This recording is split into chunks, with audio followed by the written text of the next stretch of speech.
Okay, let's go. Hello everyone! Hello Japan! The Philippine Assistance Group, a federation of Filipino community organizations in Japan.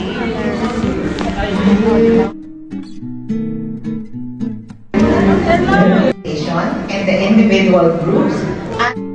Together with the Philippine Embassy Tokyo, celebrates Grand Parade La Independencia de Ilustrados in commemoration of 127th Philippine Independence Day.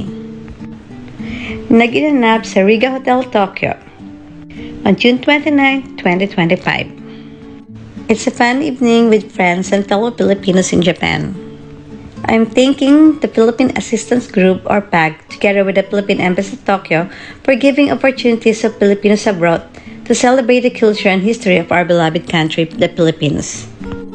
Nakakatuwang magkaroon ng chance sa ganitong pagdiriwang na makita ang mga naging kaibigan ko at mga nakasama ko dati while still having a humanities visa in Tokyo.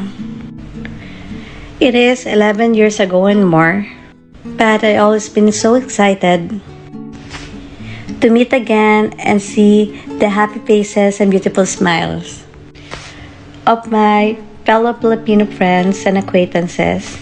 With a special gathering like this, I have also an opportunity to meet a new kababayan here in Japan. Masaya rin akong makita yung mga kababayan natin. Most of them are really successful Filipino living abroad. And some of them are businessman and philanthropy who contributed a lot for the welfare of every Filipinos. Buhay po tayong lahat mga Pilipino.